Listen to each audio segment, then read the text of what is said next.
ఎవరు అధికారంలోకి రాబోతున్నారు? ఏ రాష్ట్రంలో ఎవరి జెండా ఎగరబోతోంది? మళ్ళీ పాత ప్రభుత్వం పునరావృతం అయ్యేటువంటి అవకాశం ఉందా? పశ్చిమ బెంగాల్లో ఏం జరగబోతోంది? కేరళలో ఏం జరగబోతోంది? అస్సాంలో ఏం జరగబోతోంది? పుదుచ్చేరిలో ఏం జరగబోతోంది? ఇటు తమిళనాడులో ఏం జరగబోతోంది? ఈ 5 రాష్ట్రాలు చాలా క్రియాశీలకం. మాట్లాడదాం కట్ట కార్తిక్ గారు, ప్రముఖ రాజకీయ విశ్లేషకులు. కార్తిక్ గారు నమస్తే, గుడ్ ఈవినింగ్. నమస్కారం అండి, గుడ్ ఈవినింగ్. మొత్తానికి exit polls, of course it's not at all an exact poles, but చాలా రోజుల నుంచి చర్చలు జరుగుతూనే ఉన్నాయి. అక్కడ ఈక్వేషన్స్ అన్ని మనం చాలా సందర్భాల్లో డిస్కషన్లో కూర్చున్నాం.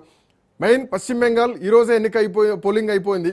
సో ఇప్పటికే ఎగ్జిట్ పోల్స్ వచ్చినాయి. మళ్ళీ దీదీ వర్సెస్ మోడీ ఇక్కడ ఫైట్ నడుస్తుంది. ఎట్లా చూడొచ్చు? మీ విశ్లేషణ ఏంటి? నా అంచనా మేరకు ఎన్నికలు జరిగిన 5 రాష్ట్రాల్లో మన బోర్డర్ స్టేట్ అయినటువంటి ఆంధ్రప్రదేశ్ బోర్డర్ స్టేట్ అయినటువంటి తమిళనాడు నుంచి స్టార్ట్ చేస్తే తమిళనాడులో అక్కడ డిఎంకే గెలవబోతుంది. డిఎంకే యాక్చువల్ గా తమిళనాడులో 234 స్థానాలు ఉన్నాయి. మ్యాకింగ్ 118 స్థానాలు. అక్కడ 118 స్థానాలు ఎవరు గెలిస్తే వాళ్ళదే అధికారం. ప్రస్తుతం అక్కడ డిఎంకే కూటమి అధికారం ఉంది. స్థానికంగా తమిళనాడు కూడా సాంప్రదాయం ఏంటంటే ఒకసారి డిఎంకే అధికారం ఇస్తే ఇంకొకసారి అన్నా డిఎంకే కూటమికి అధికారం ఇస్తారు. కానీ ఆ సాంప్రదాయాన్ని గతంలో జయలలిత బ్రేక్ చేశారు. ఇప్పుడు డిఎంకే పార్టీ ఇంకొకసారి బ్రేక్ చేయబోతుంది. స్టాలిన్ బ్రేక్ చేసి మళ్ళీ సీఎం కాబోతున్నారు. అదే జరిగితే తమిళనాడు చరిత్రలోనే ఒక డిఫరెంట్ రాజకీయాన్ని మనం చూడొచ్చు. వరుసగా 3వ హ్యాట్రిక్. గత ఎన్నికలకి ఈ ఎన్నికలకి ఉన్న తేడా ఏమిటంటే గతంలో డిఎంకే వర్సెస్ అన్నా డిఎంకే కూటమి మధ్య ఫైట్ ఉండేది. ఈసారి విజయ్ ఆడిగాడు ట్రయాంగిల్ ఫైట్. ట్రయాంగిల్ ఫైట్ లో నిజానికి ఇక్కడ అన్నా డిఎంకే పార్టీకి నాయకులు లేని సమస్య. జయలలిత తర్వాత ఆ స్థాయి నాయకులు లేరు. పన్నీస్వామి ఉన్నప్పటికీ కూడా పన్నీస్వామి ఒక ఏరియాకి నాయకుడు తప్ప స్టేట్ లీడర్ కాదు. స్టేట్ మొత్తం ఇన్ఫ్లుయెన్స్ చేశారు. ఏమండి? అవును, కరెక్ట్. కాకపోవటం అనేటువంటి స్టాలిన్ కి ఒక అడ్వాంటేజ్ అయింది. విజయ్ వల్ల ఎవరికి నష్టం ఎవరికి లాభం అని ఆలోచించుకున్నప్పుడు కూడా విజయ్ ఇద్దరికి నష్టం ఇద్దరికి లాభం. ఎలా అంటే విజయ్ చీఫ్ చేయని ఎవరి క్రిస్టియన్ ఓట్ బ్యాంకు, దళిత vote bank, minority vote bank కొంచెం తన వైపు లాక్కుంటాడు. ద్రవిడ సిద్ధాంతం అని ఆకర్షించే ఓట్ బ్యాంకు, జనకీ ఓట్ బ్యాంకు లాక్కుంటాడు. దీనివల్ల డిఎంకేకి మైనస్.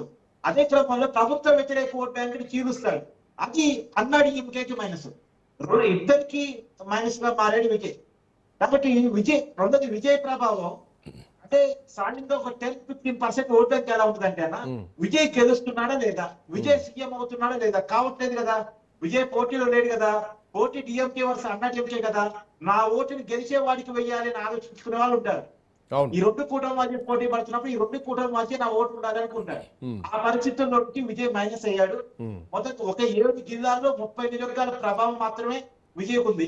దాంట్లో ఒక 10 నియోజకవర్గాలు విజయ్ గెలవగలడు. బట్ ఇప్పుడు కార్తిక్ గారు, ఇప్పుడు మనకు వస్తున్నటువంటి సర్వే రిపోర్ట్లు చూస్తే డిఎంకే చాలా బలంగానే కనిపిస్తోంది.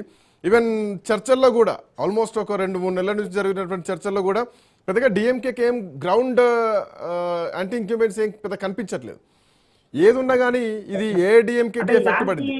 యాంటీ ఇన్కన్సీ ఉన్నప్పటికీ కూడా దాన్ని ఎన్ని క్యాచ్ చేసుకోగలిగినటువంటి ఇంకొక పార్టీ కూటమి లేకపోవటం. అక్కడ ఏంటంటే తమిళవాదం ఎక్కువ, ద్రవిడవాదం ఎక్కువ. అది బీజేపీ హిందీ పార్టీగా నార్త్ పార్టీగా చూస్తారు. బీజేపీ అన్నా డిఎంకే కూటమిలో ఉంది. అది అన్నా డిఎంకే కూటమికి కొంత మైనస్ కూడా.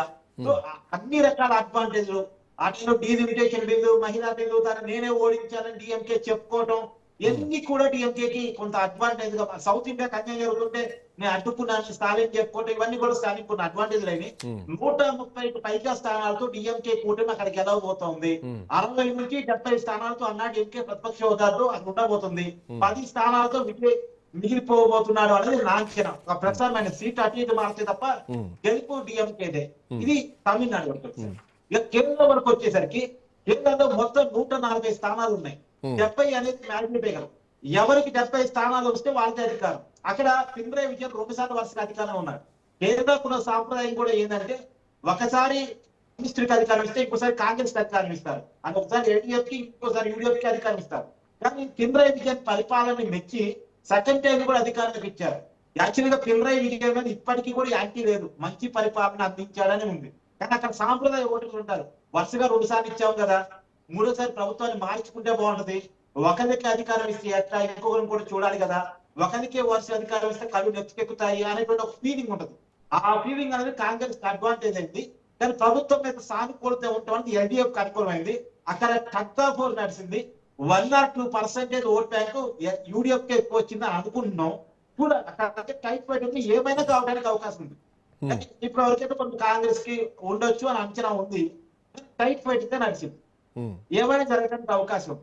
అది కేరళ వచ్చేసి అస్సాం వచ్చేసరికి ఇక దాని నుంచి సమస్య లేదు.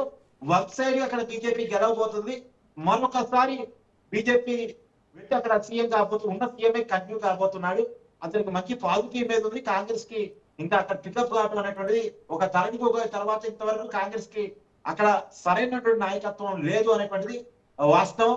అస్సాం అనేది బీజేపీ ఖాతాలోకి వెళ్ళిపోతుంది. ఇక పుదుచ్చేరి అంటారా, పుదుచ్చేరి చిన్న కేంద్ర ప్రభుత్వం అంతా 30 స్థానాలు మాత్రమే ఉంటాయి. అక్కడ ఏమైనా కావచ్చు, ఎన్డీఏ కూటమికి అవకాశం ఉందని అంటారు. ఇక అందరి దృష్టి ఉన్నది బెంగాల్ మీద. ఈ బెంగాల్లో వాస్తవానికి బీజేపీ శత విధాలా ప్రయత్నం చేసింది, మా ఊరు ప్రయత్నం కాదు. ఎలక్షన్ కోడ్ వచ్చిన డే వన్ కూడా కాదు, డే 1 అవర్తో, డే 1 కాదు, ఫస్ట్ అవర్ లోనే అక్కడ డీజీపీని మార్చారు, కోల్కతా సిపిని మార్చారు, చీఫ్ సెక్రటరీని మార్చారు. మమతాకి అనుకూలంగా ఉంటారనుకున్నటువంటి ఐపీఎస్ గ్రూప్ లైన్ లో పెట్టారు. సో ఎవరైతే ఎలక్షన్ కమిషన్ కి కొంత కంట్రోల్ పై ఉంటారు, న్యూట్రల్ పీపుల్ గా ఉంటారు, కొంత యాంటీ కొంత మమతా కూడా ఉంటారు అనుకున్న వాళ్ళు ముందు పెట్టారు. అది ఒకటి జరిగింది. తర్వాత గవర్నర్ కూడా తమిళనాడు గవర్నర్ తీసుకుని బెంగాల్లో పెట్టారు. సో అన్ని రకాల వ్యవస్థలు మమతా చేతిలో లేకుండా చేశారు. ఇంకో పక్క ఏంటంటే మమతాకి స్ట్రాటజీ టీమ్ కూడా ఐపాక్ మీద ఐటీ రైట్స్ ఒక్కసారిగా జరిగాయి. సో ఐపాక్ మమతాకు దూరం చేయగలిగారు. ఇప్పుడు ఏప్రిల్ నెల అంతా ఐపాక్ కి ఈడీ విచారణ ఎదుర్కోవడమే సరిపోయింది. వాళ్ళు మమతాకి స్ట్రాటజీ ఇచ్చింది లేదు, మమతాతో వాళ్ళు పెద్దగా అప్రోచ్ అయ్యి వాళ్ళు సర్వేలు చేసి మమతాకి ఇచ్చింది లేదు. ఐపాక్ మొత్తం కూడా ఈడీ విచారణలో డిస్టర్బ్ అయ్యారు. సో ఇక్కడ మమతాని ఒంటరి చేయడంలో బీజేపీ సక్సెస్ అయింది. ఇంకో పక్క మమతాకి అందాల్సిన ఫండింగ్ కూడా అందకుండా అయింది. రెండు బీజేపీ ఇచ్చిన హామీలు, సహజంగా ఉచిత పథకాలకి బీజేపీ వ్యతిరేకం, కానీ బెంగాల్లో మాత్రం నెలకి మహిళకి 3,000 రూపాయలు ఇస్తామని హామీ ఇచ్చారు, ఫ్రీ బస్ ఇస్తామని హామీ ఇచ్చారు, తర్వాత నిరుద్యోగ వృత్తి ఇస్తామని యువతకు హామీ ఇచ్చారు, లక్షలాది ఉద్యోగాలు క్రియేట్ చేస్తామని స్వయంగా మోడీ గారు తిరిగి చెప్పారు. తర్వాత జై శ్రీరామ్ నినాదం, తర్వాత మైనార్టీ బుజ్జగింపు రాజకీయాలు అమలు చేస్తుందని హిందూ ఫౌండేషన్ చేశారు, డెవలప్మెంట్ చూపించారు. సో మొత్తానికి అంటే రకరకాల క్యాల్కులేషన్స్ వాడారు. పైగా రకరకాల క్యాలిక్యులేషన్స్ ఈక్వేషన్స్ వాడినా గానీ ఇక్కడ బెంగాల్ సెంటిమెంటే ప్రధానటువంటి ఆయుధంగా దీదీ తీసుకెళ్లింది. ఐపాక్ పైన జరిగినటువంటి ఏవైతే దాడులు ఉన్నాయో, ఆ రైడింగ్ ఉందో, అది కూడా దీదీని ఎక్కడ ఢిల్లీకి వెళ్ళి కొట్లాడింది, సుప్రీంకోర్టుకి వెళ్ళి తనే విచారణ అంటే ఆ హియరింగ్లో తానుండి నేను ఢిల్లీకి ఏమాత్రం తక్కువ కాదు, ఢిల్లీతో ఫైట్ చేస్తున్నా అన్నటువంటి ఒక సింబాలిక్ ఎపిసోడ్ని దీదీ చూపించడం జరిగింది. సో ఇక్కడ పోటీ ఢిల్లీ వర్సెస్ పశ్చిమ బెంగాల్లా మారిపోయింది. సో బెంగాలీ ప్రజలు దీదీ వైపు ఉన్నారనుకోవచ్చా ఈ రోజు జరిగినటువంటి ఈ ఎన్నికల్లో? ఎందుకంటే వస్తున్నటువంటి రిపోర్ట్స్ చూసినా కానీ బీజేపీ దానికి మమతా కూడా గట్టిగా కౌంటర్ ఇచ్చే ప్రయత్నం చేశారు, సరివిధాలా పోరాటం చేసే ప్రయత్నం చేశారు. వాళ్ళు జై శ్రీరామ్ అంటే వీళ్ళు జై బంగ్లా అన్నారు, వీళ్ళు జై కాళీ అన్నారు. ఇండియా అంటే హిందీ వర్సెస్ బెంగాలీ అని నినాదం ఇచ్చారు. లోకల్ సెంటిమెంట్ బాగా లాగే ప్రయత్నం చేశారు, మైనార్టీలను కోఆర్డినేట్ చేశారు. మమతా కూడా చాలా ప్రయత్నం చేసింది. ఎన్ని ప్రయత్నాలు చేసినప్పటికీ తృణమూల్ కాంగ్రెస్ బాగా తగ్గింది, చాలా వీక్ అయింది. 200 స్థానాల నుంచి 160 స్థానాలకు మమతా పడిపోయింది. 77 స్థానాల నుంచి బీజేపీ అమాంతం 120-130 స్థానాలకు పెరిగింది. తృణమూల్ కాంగ్రెస్ కు బీజేపీకి మధ్య ఉన్నది ఒక 30-40 స్థానాల వ్యత్యాసం ఉంది, ఒక 40-50 స్థానాల లోపే ఉంది, 50 స్థానాల లోపే ఉంది. తృణమూల్ కాంగ్రెస్ సంబంధించినటువంటి ఒక 25-30 స్థానాలని, అది కూడా తక్కువ మెజార్టీలో ఉన్న స్థానాలు. మీకు చెప్తున్నా 2021లో కేవలం 10,000 కంటే తక్కువ ఓట్ల మెజార్టీతో ఓడిపోయిన స్థానాలు 40 ఉన్నాయి, 5,000 కంటే తక్కువ ఓట్లతో ఓడిపోయిన స్థానాలు 20 ఉన్నాయి. సో వాటి మీద బాగా ఫోకస్ చేసి పనిచేశారు. ప్రతి 10 మంది ఓటర్లకి ఒక ఇన్ఛార్జ్ పెట్టుకుని బీజేపీ పనిచేసింది. మహిళల టార్గెట్ గా వరాలు కురిపించారు. 3,000 నెలకి అన్నది ఏ రాష్ట్రంలో ఉన్న మహిళకి ఇస్తామని ఎవరైనా ఏ పార్టీ అని చెప్పిందా? కానీ ఫస్ట్ టైం ఉచిత పథకాలకు వ్యతిరేకమైన బీజేపీ బెంగాల్లో చెప్పింది. సో చాలా టార్గెట్ గా పనిచేశారు.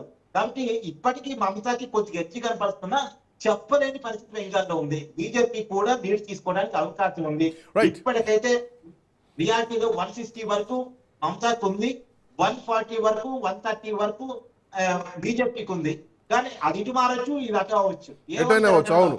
అవునవును, చాలా సందర్భాల్లో ఆ అంచనాలకు డిఫరెంట్ గా కూడా ఎగ్జిట్ పోల్స్ ని తలకిందులు చేస్తూ కూడా ప్రజా తీర్పు వస్తూ ఉంటుంది. నడిచిన చోట కొన్ని వర్కౌట్స్ అండి. ఒక చిన్న బ్రేక్ తీసుకుందాం. బ్రేక్ తర్వాత డిబేట్ విల్ బి కంటిన్యూడ్.